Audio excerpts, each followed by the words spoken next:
Hello friends, welcome to ISS platform. आज है 9th of May and 9th of May and 8th of May दोनों दिन के करेंगे हम करंट अफेयर के एमसीक्यू।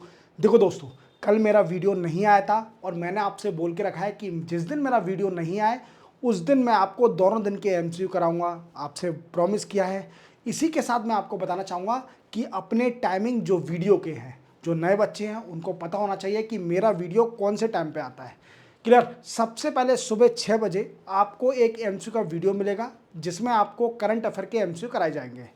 फिर इसके बाद आपको सुबह 10 बजे हिंदू, इंडियन एक्सप्रेस और पीआईबी का न्यूज़पेपर एनालिसिस का वीडियो मिलेगा। 11 बजे एक शॉर्ट मिलेगा जिसमें आपको जो बहुत इंपॉर्टेंट न्यूज़ होगी उसका एक शॉर्ट बना दिया जाएगा। फिर 12 बजे आपको एक और शॉर्ट मिलेगा जिसमें आपको 10 बजे जो पढ़ा है उसका इंडेक्स का एक शॉर्ट वीडियो आपको मिल जाएगा। अगर आपको रिलीवेंट लगता है तो 10 वाले वीडियो पे आइए अगेन, फिर उसको डिटेल में देख लीजिए। उसके बाद 3 बजे, दिन में 3 बजे आपको एक इंडियन पॉलिटी का वीडियो मिलेगा अल्टरनेट डे पर, एक दिन छोड़ के एक दिन, जिसमें आपको पूरी इंडियन पॉलिटी कराई जा रही है in the form of MCQ, जिसमें 20 एमसीक्यू होंगे और आपको इंडियन पॉलिटी का हर एस्पेक्ट बताया जाएगा जिससे आपकी इंडियन पॉलिटी स्ट्रांग हो जाए। इसी के साथ कोई अगर इंपॉर्टेंट न्यूज़ होती है जिसका इंडिविजुअल वीडियो बनाना है तो उसका एक इंडिविजुअल वीडियो बना के आपको दे दिया जाएगा, पर उसका कोई टाइमिंग फिक्स नहीं है। और इसी के साथ मैंने 70 to 80% इकोनॉमिक्स कंप्लीट कर दिया है। इसका वीडियो आपको इस वीडियो के डिस्क्रिप्शन में मिल जाएंगे, सारे वीडियो की लिंक। जो 13 लेक्चर में इंडियन पॉलिटी करा चुका हूँ, देख लीजिए, इंडियन इकोनॉमी भी आपकी स्ट्रांग हो जाएगी। चलते हैं, वीडियो स्टार्ट करते हैं without wasting our time. Recently, which country has introduced chip enable biometric E passport? देखो, इंडिया ने एक बड़ा ही इनिशिएटिव लिया है जिसको ई पासपोर्ट बना दिया है, जिसमें चिप लगी होगी। कौन सी chip? We can say chip enable biometric e passport. और ये काम कैसे करेगा? कौन सी चिप? RFID चिप लगी होगी। अब ये क्या करेगा RFID चिप? इस चिप के अंदर पूरा बायोमेट्रिक डेटा होगा पर्सन का। क्या होगा? Biometric data. क्या होता है, जैसे आप जानते हो आजकल फर्जीवाड़ा बहुत हो रहा है और इवन पासपोर्ट भी फर्जी बन जाते हैं, जिससे क्या होता है कि इलीगल इन्फिल्ट्रेशन हो सकता है हमारी कंट्री में। अब इसको रोकने के लिए इंडिया ने एक और इनिशिएटिव लिया है जिसको मॉडर्नाइज करने के लिए पासपोर्ट को वी कैन से ई पासपोर्ट कर दिया है, जिसमें चिप लगी होगी RFID चिप, जिसमें बायोमेट्रिक डेटा होगा पर्सन का। इजीली डेटा एक्सेस कर लिया जाएगा बाई कंप्यूटराइजेशन। तो मॉडर्नाइजेशन और सिक्योर कम्युनिकेशन और डेटा को कलेक्ट करने के लिए यही पासपोर्ट बड़ा ही अच्छा इनिशिएटिव है इंडिया का। और इवन ये इनिशिएटिव USA में भी हो चुका है, इवन UK में भी है ऐसा, और जर्मनी में भी है। बट अभी रिसेंटली इंडिया ने भी डिसीजन लिया है और बहुत अच्छा डिसीजन है। इंडिया वीकेंड से इंडिया अच्छा काम कर रही है इसके ऊपर। चलते अपन आगे। Which minister has launched national portal dedicated to recycling of non-ferrous metal? क्या है? देखो, मैंने आपको कुछ टाइम पहले बताया था कि साइक्लिक इकोनॉमी, या we can say cyclic economy, और साइक्लिक की जगह हम सर्कुलर इकोनॉमी बोल सकते हैं। Circular economy. अब सर्कुलर इकोनॉमी क्या होती है सर जी? आपने कई तरह की इकोनॉमी बताई है, इवन ऑरेंज इकोनॉमी बताई आपने। सर्कुलर इकोनॉमी क्या होती है? देखो, सर्कुलर इकोनॉमी मीन्स गोल गोल। क्या होता है, कोई भी प्रोडक्ट जब यूजेबल का नहीं होता, जब यूज़ उसकी ख़त्म हो जाती है तो उसको हम फेंक देते हैं, बट उसको फेंको मत, उसका रिसाइकलिंग, रीयूज़ हो सकता है। तो उसी को बार बार अपन यूज़ कर सकते हैं किसी और फंक्शन में, तो उसी को बोलते हैं सर्कुलर इकोनॉमी। क्या बोलते हैं? Circular economy. तो सर्कुलर इकोनॉमी को इंडिया में प्रमोट करने के लिए ministry of coal and mines, कौन सी? Ministry of coal and mines, जो कि मिनिस्टर हैं जी किशन रेड्डी। जी किशन रेड्डी। तो जी किशन रेड्डी ने अभी एक पोर्टल लॉन्च किया है, नेशनल पोर्टल अंडर नेशनल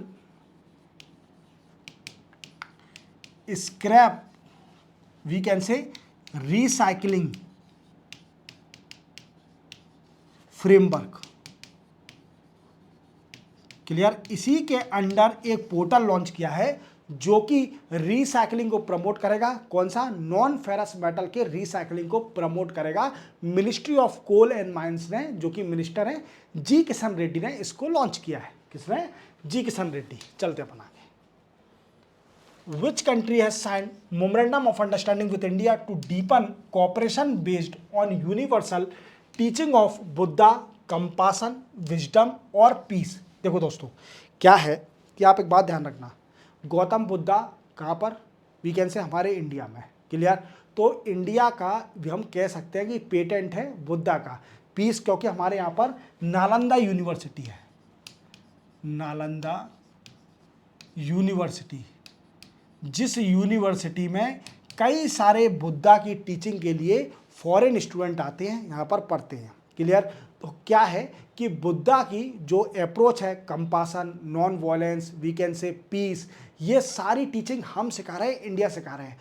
और जिस जिस कंट्री में बुद्धिस्ट लोग रहते हैं वो हमेशा इंडिया से टारअप करते हैं कि हमको भी एजुकेशन, इस बुद्धा की एजुकेशन, क्योंकि हम पे कई सारे वी कैन से ग्रंथ हैं बुद्धा के जो लिख के हैं, क्योंकि इंडिया में ही गौतम बुद्धा ने अपना पूरा काम इंडिया में किया है। तो क्या है, गौतम बुद्धा की टीचिंग को प्रमोट करने के लिए इंडिया और वियतनाम कंट्री ने अभी मेमोरेंडम ऑफ अंडरस्टैंडिंग साइन किया है। अब इससे होगा क्या, तो वियतनाम के स्टूडेंट इंडिया आएंगे और नालंदा यूनिवर्सिटी में पढ़ेंगे, बुद्धा के जितने भी वी कैन से पॉलिसी और जो भी हैं उनके विजडम, कंपासन, ये भी पॉइंट हैं, जो प्रिंसिपल हैं उनको पढ़ाया जाएगा उनके वियतनाम के बच्चों को भी इंडिया के अंदर। तो यही है कि मोमेंट ऑफ अंडरस्टैंडिंग हुआ है। Which state of Northeast become first state to launch geothermal production well in Dirang? देखो दिरांग में अभी नॉर्थ ईस्ट का पहला जियोथर्मल एनर्जी प्रोडक्शन का एक वेल खोदा गया है, क्लियर। तो वो कहाँ पर, दिरांग में, और दिरांग कहाँ पर है, अरुणाचल प्रदेश में। तो अरुणाचल प्रदेश में हम कह सकते हैं कि नॉर्थ ईस्ट का पहला जियोथर्मल एनर्जी प्रोडक्शन होगा दिरांग डिस्ट्रिक्ट में। अब ये क्या होगा, जियोथर्मल एनर्जी क्या होती है ये भी समझना जरूरी है। जियो थर्मल एनर्जी, देखो जानते हो आप कि जो अर्थ के नीचे का पार्ट है, अर्थ के नीचे का पार्ट, उसमें बड़ी एनर्जी है, हीट है, एनर्जी है, और इसका यूज़ कई सारे वीकेंड से, जैसे आप जानते हो कि थर्मोडायनामिक क्या कहता है कि energy can neither be created nor be destroy, clear, आप जैसे जानते हो। तो हम हीट का यूज़ करके वीकेंड से कोई दूसरी हीट भी प्रोड्यूस कर सकते हैं। तो जियोथर्मल एनर्जी का यूज़ कैसा, जो गैस निकल रही है, इस गैस का ये ज़मीन से निकल रही है, इसमें कोई वीकेंड से एंथ्रोपोलॉजिक एक्टिविटी नहीं है कि ह्यूमन एक्टिविटी हो, ये नेचुरल है। तो इसी का हीट का यूज़ करके हम दूसरी एनर्जी भी जनरेट कर सकते हैं। और नॉर्थ ईस्ट में ये पहली बार हुआ है, बेल डिग करा गया है। अरुणाचल प्रदेश के दिरांग में जियोथर्मल एनर्जी, पहला जियोथर्मल एनर्जी प्रोडक्शन होगा अरुणाचल प्रदेश में, चलना याद रखना। Which international organisation has launch VO10 global platform? देखो VO10 क्या है, ये अभी यूनाइटेड नेशन ने अभी ये प्लेटफॉर्म लॉन्च किया है, जो टेररिज्म के विक्टिम हैं, जो टेररिज्म के विक्टिम हैं उनको सिक्योर, उनको सेव करने के लिए ये प्लेटफॉर्म लॉन्च किया गया है। तो देखो, global support network for victim of terrorism, global support है और we can say United Nation का, और सपोर्टेड बाई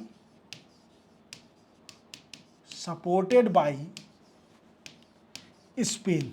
किसने सपोर्ट किया है, स्पेन ने सपोर्ट किया है, याद रखना, that is also important. Which state has launch Adishakti Abhiyan for women empowerment? देखो ये अच्छा कर रही है स्टेट, और वुमेन एम्पावरमेंट के लिए अभी एक आदिशक्ति अभियान स्टार्ट किया है। अभियान means we can say campaign start किया है, और ये स्टार्ट किया है 300 birth anniversary of Ahilyabai Holkar.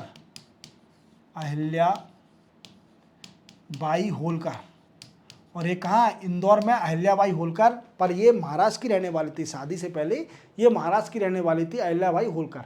अब इन्हीं की बर्थ एनिवर्सरी पर महाराष्ट्र गवर्नमेंट ने वीकेंड से आदिशक्ति अभियान स्टार्ट किया है फॉर वुमेन एम्पावरमेंट, तो उसका आंसर है महाराष्ट्र। चलते हैं बनाएंगे। Friedrich merge become chancellor of which country? देखो चांसलर तो जर्मनी में ही होता है, क्लियर। तो फेडरिक मर्ज फिर से चांसलर बन गए जर्मनी के, याद रखना, जीत गए, फिर से चांसलर बन गए जर्मनी के।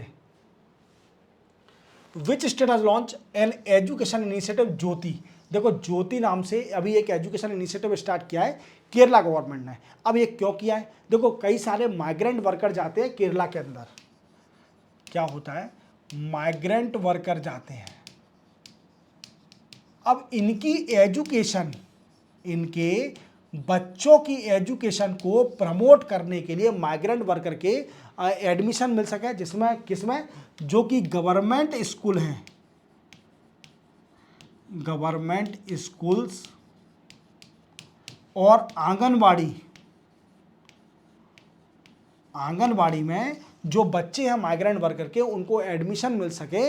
इसलिए ज्योति नाम का एक एजुकेशन इनिशिएटिव स्टार्ट किया है। किसने? केरला ने। याद रखोगे तो केरला ने स्टार्ट किया है। चलते बनाएंगे। Which country has won Sudirman cup 2025? पर तो यार ये सुधीरमन कप कौन सा गेम का है? बैडमिंटन का। और अभी जीता है 2025 का चैरन है। और किसको रहा है? साउथ कोरिया को।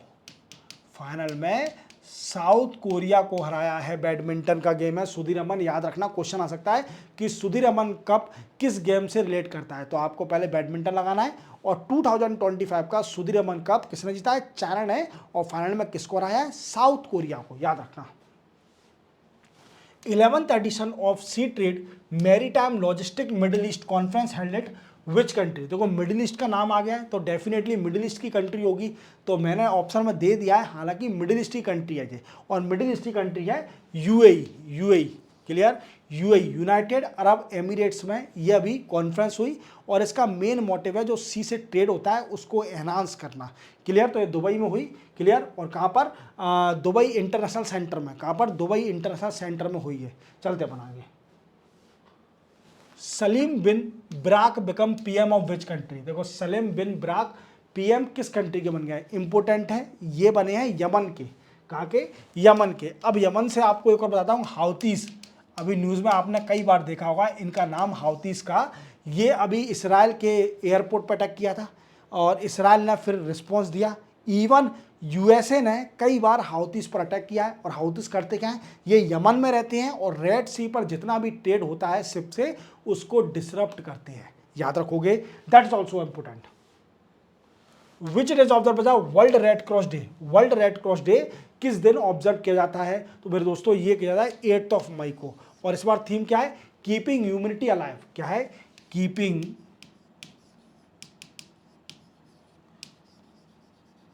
Humanity alive.